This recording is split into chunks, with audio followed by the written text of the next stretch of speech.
go to the book of 1 Samuel chapter 9, verse 15 and 16.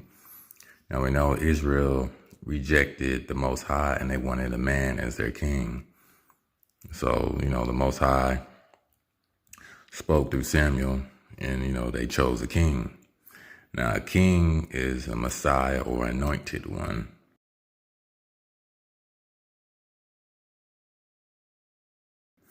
And there has to be a ceremony, a ritual in a sense to anoint or establish a Messiah or king or priest. That's how they did it back then, okay? Because it was custom, culture, and heritage. So 1 Samuel 9:15, and it reads, 9:15, hold on. Now the Most High had told Samuel in his ear the day before Saul came, saying, tomorrow about this time I will send you a man from the land of Benjamin, another Israelite, okay, tribe of Benjamin, and you shall anoint him commander over my people Israel, that he may save my people from the hand of the Philistines. Let me circle that. So the Most High chose someone of that same tribe, or different tribe, the same stock, the Israelite stock, 12 tribes of Benjamin, to save his people from the hand of the Philistines. Okay, for I have looked upon my people because their cry has come to me. Remember, the Most High is for the oppressed, sick, and the poor.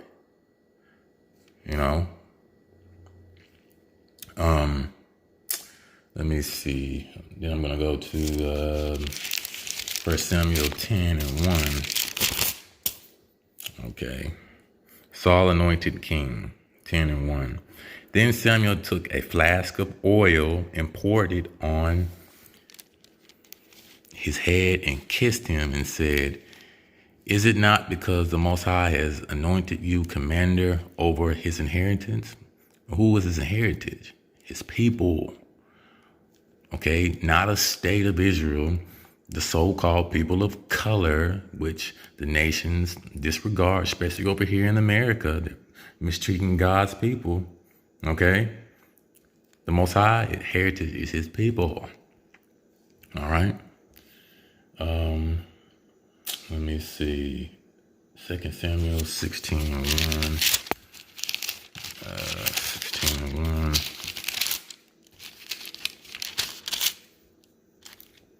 David anointed. Then the Most High said to Samuel, how long will you mourn for Saul, seeing I have rejected him from reigning over Israel? Fill your horn, fill your horn, fill your horn with oil and go. I am sending you to Jesse of Bethlehemite, if I'm pronouncing it right, for I have provided myself a king among his sons. So you see, it was a ritual. It was a tradition. Fill your horn with oil and go. That's how, you anointed a king or a priest. They had to be anointed, okay?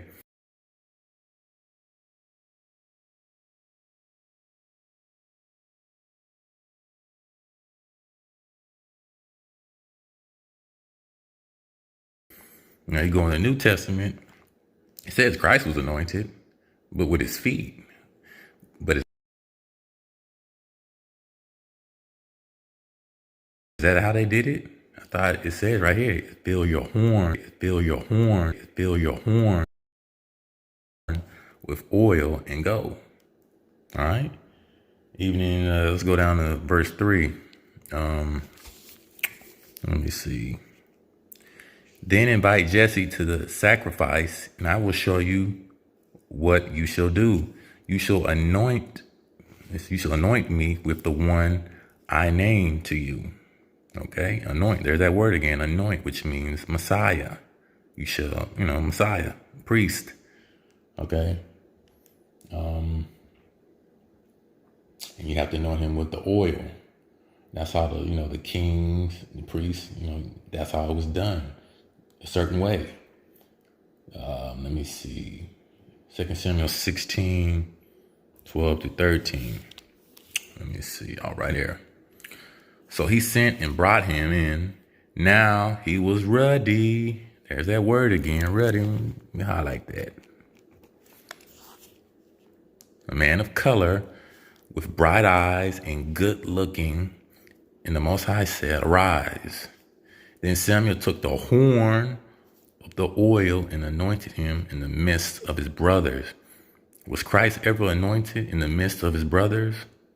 They don't say that in the New Testament. I haven't seen that anywhere. And the Spirit of the Most High came upon David from that day forward. So Samuel arose and went to Ramah. So you see that? The horn of oil and anointed him in the midst of his brothers. So when they say Christ is king, Christ was not a king, nor was he a priest. It says he was a prophet.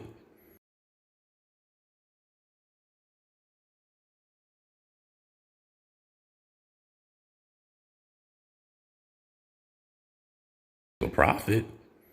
And then he also claimed to say that he was the son of God, which contradicts in the Torah, because there was no son of man. God is not a man. So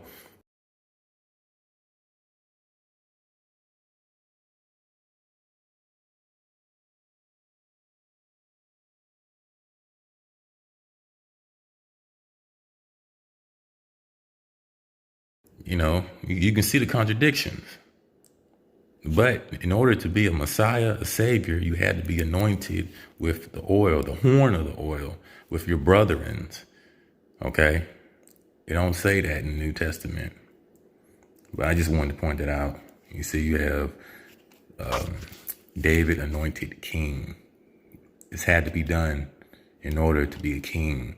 So when you hear him say Christ is king, the king of the Jews, no, he's not the king of the Jews. That's a lie. It's plagiarism. Because remember, they took the book of the law, which is in the book of Josephus. Okay. Let me go back to it.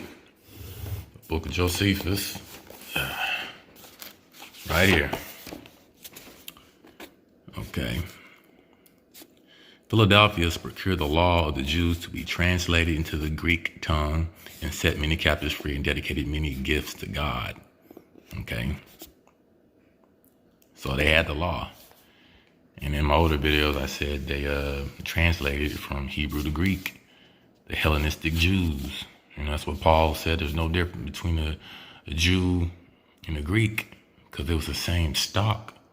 You know what I'm saying? Different phenotypes. But they was just Negro, all the same. But that's all I wanted to touch upon.